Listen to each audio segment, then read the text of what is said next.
मलकागंज नाम का एक गांव था जहां दिनेश अपनी पत्नी सीमा के साथ रहता था। दिनेश मेहनत मजदूरी करता था जबकि सीमा घर संभालती थी। सीमा एक साधारण किस्म की महिला थी जो उसके हर काम में उसका हाथ बटाती थी। दिनेश के भोलेपन का जमींदार खूब फायदा उठाते। वो लोग अपने सारे खेतों में उससे ही हल चलवाते और फिर उसके पैसे भी मार जाते। दिनेश इतना भोला था कि हर इंसान उसका अच्छे से फायदा उठा लेता। उसके भोलेपन का फायदा उठाकर उस गांव के जमींदार दिनेश की जमीन को हथियाना चाहते थे। एक दिन, अरे आप अब घर आ रहे हैं? मैं कब से आपकी राह देख रही थी। चलिए खाना बन गया, अब साथ में मिलकर खाना खा लेते। अरे सीमा, आज रास्ते में एक मजबूर इंसान मिल गया था। उस बेचारे के पास खाने तक के पैसे नहीं थे, इसलिए मैंने अपने पास रखे 600 रुपए उसे दे दिए। लेकिन आपने ऐसा क्यों किया? मैंने आपको कितनी बार कहा है कि किसी के भी बहकावे में मत आ जाया कीजिए। ऐसा कुछ भी नहीं है भाग्यवान, वो बेचारा तो कोई शरीफ लग रहा था। उसने मुझसे कहा कि कल रात से वो भूखा है, इसलिए मैंने उसे वो पैसे दे दिए ताकि वो बेचारा अपना पेट भर सके। दिनेश और सीमा आपस में बहस कर ही रहे थे कि तभी उनके सामने से मोटरसाइकिल में एक आदमी अच्छे से कपड़े पहनकर जा रहा होता है। देखो सीमा, ये वही है। लगता है उन पैसों से इस बेचारे ने अपने लिए महंगे कपड़े ले लिए। बुद्धू कहीं के, उसके पास पहले से ही मोटरसाइकिल और अच्छे कपड़े थे। देखो तो अब वो कैसे इतराते हुए जा रहा है। मैंने आपसे पहले ही कहा था, भलाई का जमाना नहीं है, लेकिन फिर भी आप ठक्कर आ गए ना। गुस्से में दिनेश उस भिखारी के पास जाता है, लेकिन भिखारी उसे अपने पास आता देख सब समझ जाता है और फिर वो वहाँ से रफू चक्कर हो जाता है।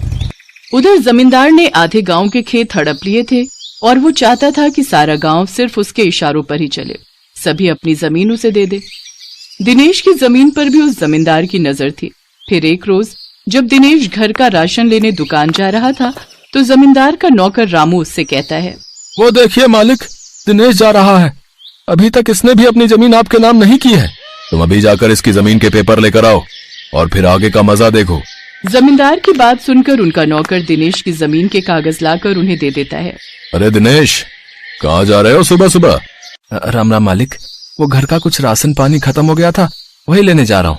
अरे पहले इधर तो आओ। ये देखो, सरकार ने हमें हमारे खेतों के लिए कुछ खाद और दूसरी सामग्री दी है। इस कागज पर तुम दस्तखत कर दो और फिर तुम खाद और बाकी की सामग्री ले जाओ। इस खाद से खेत बहुत उपजाऊ हो जाएंगे। लेकिन हम इन खादों का क्या करेंगे मालिक? हम खेती ही साल में एक बार करते हैं और अभी फसल उगाने का समय भी नहीं है, इसीलिए तो मैं राशन लेने जा रहा हूँ। दिनेश भैया, इसीलिए तो हम तुमसे कह रहे हैं कि यह खाद तुम्हारे खेत में पूरा साल फसल पैदा करेगी। हाँ, इसे लेकर तुम फायदे में रहोगे, फायदे में। मेरी मानो तो तुम इसे ले लो। हाँ अच्छा फिर ठीक है, वैसे भी एक जगह साइन करने में क्या जाता है। उन दोनों के बहकावे में आकर दिनेश उन कागजात पर साइन कर देता है और फिर वो दुकान से राशन लेकर खुशी खुशी घर आ जाता है। उसको खुश देखकर उसकी पत्नी सीमा उससे कहती है, क्या बात है जी, आज आप बड़े खुश लग रहे हैं। जमींदार साहब ने कहा है कि सरकार हमें बहुत सारी उपजाऊ खाद और सामग्री दे रही है और उसके बदले सिर्फ दस्तखत करने हैं। मैंने वो कर दिए, अब जल्द ही वो उपजाऊ खाद और सामग्री भिजवा देंगे। सीमा को समझते देर नहीं लगी कि जमींदार ने उससे जमीन के कागजात पर साइन करवाए हैं। ये बात सुनते ही वो गुस्से में जमींदार के घर चली गई। दिनेश भी उसके पीछे पीछे दौड़ा। जमींदार के घर के बाहर पहुंचकर वो जमींदार से लड़ने लगी। दोनों में खूब बहसबाजी हुई। तभी जोर की बिजली कड़कने लगी और अचानक से यमराज उनके सामने पधारे और वो उन चारों के प्राण लेकर यमलोक चले गए। न्याय होगा तुम सबके साथ, जरूर न्याय होगा। यमलोक में तुम सबका स्वागत है। सीमा, लगता है हम किसी फिल्म के सेट पर पहुंच गए हैं। फिल्म का सेट नहीं, बल्कि हम सचमुच में यमलोक पहुंच गए हैं। इन्होंने हम सबके प्राण हर लिए हैं, लेकिन एकदम से हम सब एक साथ मौत के मुंह में। आखिर ऐसी कौन सी विपदा आ गई? खामोश, तुम सबको यहाँ दावत पर बुलाया गया है। भला दावत का भी ये कोई समय है? हमें वापस धरती लोक पर छोड़ दीजिए। इतनी भी जल्दी क्या है? पहले सबका परिणाम तो मिलने दो, फिर दावत खाकर धरती लोक पर चले जाना। लेकिन कैसी दावत? और इस दावत के लिए हम सबको ही क्यों चुना गया? तुम सभी तो परेशान थे इस जमींदार के जमीन लूटने से। आज उसी का इंसाफ होने वाला है। ये देखो। यमराज ने एक आईने में वो सारी बात दिखाई कि कैसे धोखे से जमींदार ने दिनेश को बेवकूफ बनाकर उसकी जमीन हड़प ली। दिनेश ने भी अपनी बेवकूफी से जमीन उसके हवाले कर दी और जमींदार ने अपने छल कपट से दिनेश को बेवकूफ बनाया। अब सारी सच्चाई तुम्हारे सामने है। अब जो दावत होगी वो सब इसी के इंसाफ पर होगी। जो मन का जितना अच्छा होगा उसे उतना ही अच्छा भोजन मिलेगा और जो दिल का काला होगा वो पछताएगा। वाह, मजा आ गया। बेहतरीन दावत मेरी ही होगी फिर तो, क्योंकि मेरा दिल एकदम साफ है। हाँ, एक आध पाप मुझसे जाने अनजाने हुए होंगे, बाकी तो मैं पूरा ही दिल का साफ हूँ। हाँ हाँ जी मालिक, आपकी तो बात ही कुछ और है। आप चिंता न करिए जी, सब अच्छा ही होगा, बस अपने ऊपर विश्वास रखिए। इसके बाद उन लोगों के आगे ढकी हुई थालियां प्रकट हो जाती हैं। यमराज के आदेश से जमींदार अपने सामने रखी हुई थाली का कपड़ा हटाता है तो देखता है कि उसकी थाली में बहुत सारा बासी खाना रखा हुआ था, जिसमें से बदबू आ रही थी। तो वहीं सीमा और दिनेश के पास बहुत सारे पकवान रखे हुए थे, जिसमें बहुत सारे मिष्ठान भी रखे हुए थे।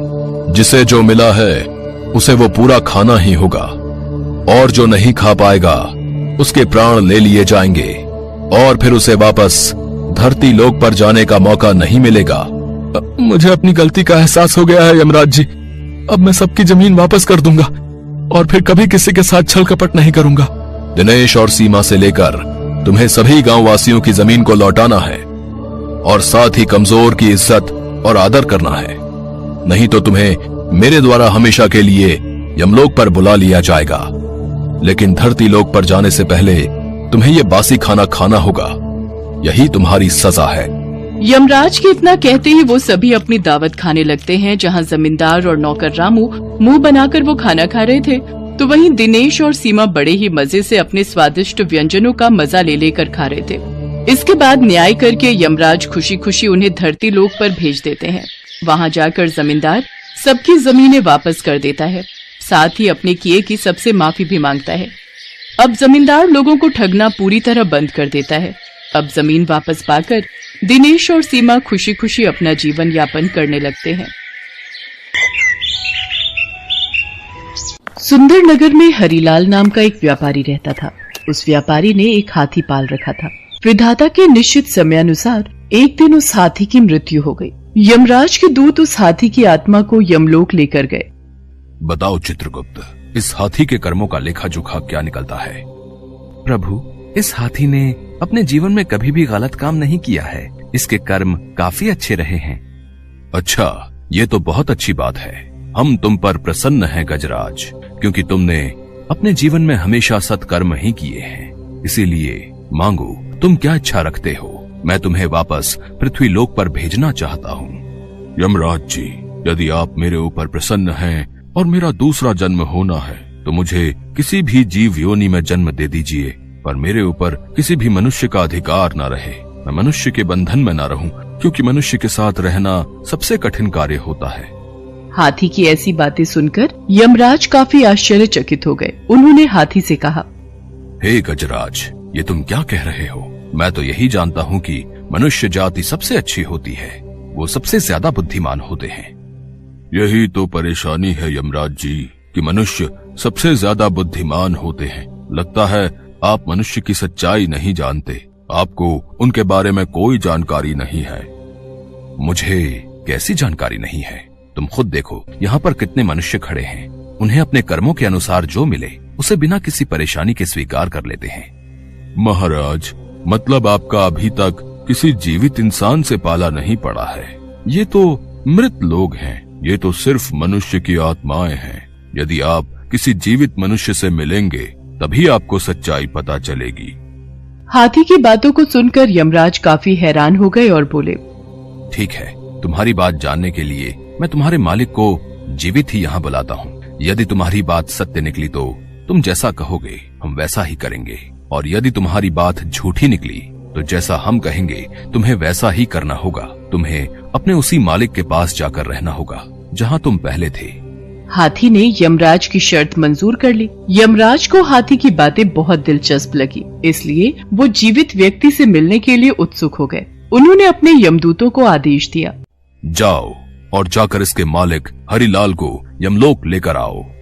यमराज की आज्ञा को मानकर 4 दूत उस हाथी के मालिक को लेने के लिए पृथ्वी लोक पर चले गए। लेकिन उनके सामने सबसे बड़ी परेशानी ये थी कि वो जीवित व्यक्ति को यमलोक कैसे लेकर जाएं। इसलिए यमदूत उसके सोने का इंतजार करने लगे। जब हरिलाल सो गया तो चारों दूतों ने उसे पलंग सहित उठा लिया और यमलोक की तरफ बढ़ने लगे। बीच में ही हरिलाल की नींद खुल गई। उसने देखा कि मैं तो आकाश में हूँ और नीचे देखा तो जमीन ही गायब थी। तब हरिलाल ने यमदूतों से पूछा, तुम कौन हो और मुझे कहाँ लेकर जा रहे हो भाई? हम यमदूत हैं और तुम्हें यमलोक यमराज के पास ले जा रहे हैं।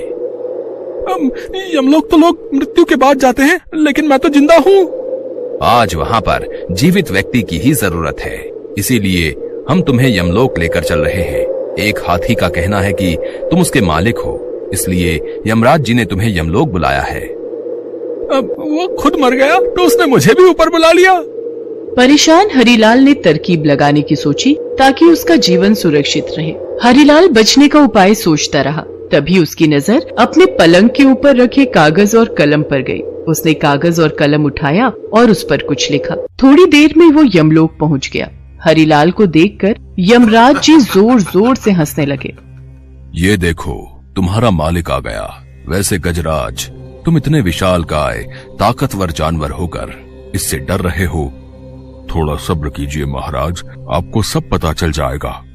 यमराज जी हरिलाल को अपने पास बुलाते हैं तो हरिलाल कहता है, यमराज जी, क्या आपको पता है मैं कौन हूँ? मैं तो सिर्फ इतना जानता हूँ कि तुम इस हाथी के मालिक हो। इसके अलावा मैं तुम्हारे बारे में कुछ नहीं जानता। अब तुम ही बता दो कि तुम कौन हो। ये लीजिए, आप ये पढ़कर ही जान लीजिए कि मैं कौन हूँ। हरिलाल यमराज जी को वो कागज देता है जिस पर उसने आते हुए कुछ लिखा था। यमराज जी कागज को पढ़कर हैरान रह जाते हैं और अपने सिंहासन से नीचे उतर जाते हैं और अपनी जगह हरिलाल को सिंहासन पर बैठा देते हैं। यमराज जी, आज से यमलोक पर से आपका शासन समाप्त हुआ। मैं यहाँ का राजा हूँ। मैं जैसा कहूँगा हर किसी को वैसा ही करना होगा। अब देखिए यमराज जी, आगे आगे क्या होता है। अब से स्वर्ग और नरक का झंझट खत्म। सभी मरने के बाद स्वर्ग जाएंगे।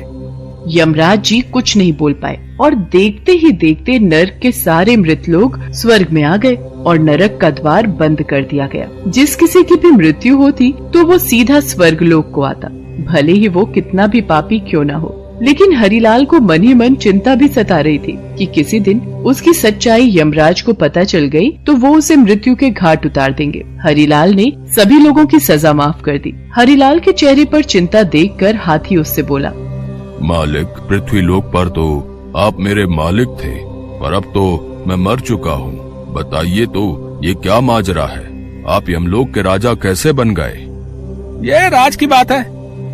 मालिक, मुझे भी इंसान बना देना। नीचे जाकर आपका नौकर बनकर रहूंगा, लेकिन ये राज मुझे बता दो। मैं किसी को नहीं बताऊंगा। मुझे बताने से आपका मन थोड़ा हल्का हो जाएगा। अच्छा ठीक है, मैं तुझे बताता हूँ। यमदूत जब मुझे लेकर आ रहे थे तो संयोग से मेरे पास एक कागज और कलम थी। मैंने उस पर लिख दिया, यमराज जी, धरती पर से जो मनुष्य आपके पास आ रहा है उसे अपना सिंहासन दे देना। अब से यही मनुष्य यमलोक का राजा होगा। मैंने युक्ति लगाई और वो सब लिखकर उसके नीचे भगवान विष्णु के हस्ताक्षर कर दिए। हरिलाल की बातें सुनकर हाथी सचमुच उसकी बुद्धिमानी से हैरान रह गया। धीरे धीरे कुछ दिन बीत गए। नरक के द्वार बंद थे और स्वर्ग लोक में लोग बढ़ते ही जा रहे थे। ये बात पूरे देवलोक में फैल गई। सब देवता यही सोचने लगे कि अब नरक का अस्तित्व खत्म हो चुका है। सब लोगों ने भगवान विष्णु को ये बात बताई। भगवान विष्णु इस बात से हैरान थे कि आखिर यमलोक में कौन आ गया है जिस कारण ये सब हो रहा है। भगवान विष्णु यमलोक पहुंच गए और देखा कि यमलोक के द्वार पर यमराज बैठे हुए थे। ये देखकर भगवान विष्णु ने यमराज से कहा, यमराज जी, यदि आप बाहर बैठे हुए हैं तो यमलोक के सिंहासन पर कौन है? यमलोक को कौन चला रहा है? हे नारायण, ये आप क्या कह रहे हैं? आपने ही तो इंसान को मेरे स्थान पर नियुक्त किया था और आप ही इस तरह से अनजान बन रहे हैं। उस इंसान ने मुझे जो कागज दिया था उसमें साफ साफ लिखा था कि मैं उसे अपना सिंहासन दे दूं और उस पर आपके हस्ताक्षर भी थे। अगर आपको यकीन ना हो तो ये देखिए, मैंने इंसान को यमलोक में नियुक्त किया है। मैंने तो ऐसा कभी नहीं किया। कौन है वो? भगवान विष्णु थोड़ी देर सोचने के बाद कहते हैं, यमराज जी, कहीं आपने किसी जीवित व्यक्ति को तो यमलोक में नहीं बुला लिया? सही कह रहे हैं प्रभु, मैंने जीवित इंसान को ही यमलोक में बुलाया है। यमराज जी ने शुरू से लेकर अब तक की सारी बात भगवान विष्णु को बताई। यमराज जी की बातों को सुनने के बाद भगवान विष्णु को हंसी आ गई और वो मुस्कुराने लगे। यमराज जी, आप अभी भी नहीं समझ पाए। उस मनुष्य ने आपको झूठा पत्र दिया था। उस पर मेरे नहीं बल्कि उसके खुद के हस्ताक्षर थे, जो उसने मेरे नाम से किए थे। अगर वो ऐसा ना करता तो आप उसे विद्वान नहीं समझते और आपको उसकी होशियारी का अंदाजा कैसे लगता। भगवान विष्णु की बात को सुनकर यमराज जी ने दोनों हाथों से अपने सिर को पकड़ लिया। अब उन्हें सारा माजरा समझ में आ चुका। इसके पश्चात भगवान विष्णु यमराज जी के साथ यमलोक पहुंचते हैं। उन्हें सामने देखकर हरिलाल अपने सिंहासन से उठ खड़ा होता है। हे प्रभु, मुझे तो आपका ही इंतजार था। मैं कब से यही सोच रहा था कि कब आपके दर्शन होंगे और मुझे इस कार्य से मुक्ति मिलेगी। तुम बहुत चालाक हो हरिलाल। देखा यमराज जी, जीवित व्यक्ति को यमलोक बुलाने का क्या परिणाम हुआ। अब इसको दिख रहा है कि मैं इसे दंड देने वाला हूँ, तब ये मुझे खुश करने में लग गया है। मैं समझ गया प्रभु। किसी भी इंसान को समझना किसी के लिए आसान नहीं है। आज मैं मान गया कि इंसान सचमुच अपनी बुद्धिमानी से कुछ भी कर सकता है। गजराज, तुम्हारी बात सही साबित हुई, इसलिए मैं तुम्हें भी पृथ्वी लोक पर मनुष्य बनाकर भेजूंगा। अब तो तुम खुश हो। तुम्हें तुम्हारे अच्छे कर्मों का फल मिल रहा है। तुम्हें किसी का बंधक नहीं बनना पड़ेगा। तुम अपनी जिंदगी को आजादी से जी सकोगे। यमराज की बातें सुनकर हाथी खुशी से सिर हिला देता है। इसके पश्चात यमराज जी हाथी को भी मनुष्य रूप में धरती पर भेज देते हैं और हरिलाल के दिमाग से भी यमलोक की सारी बातें निकालकर वापस पृथ्वी लोक पर लौटा देते हैं।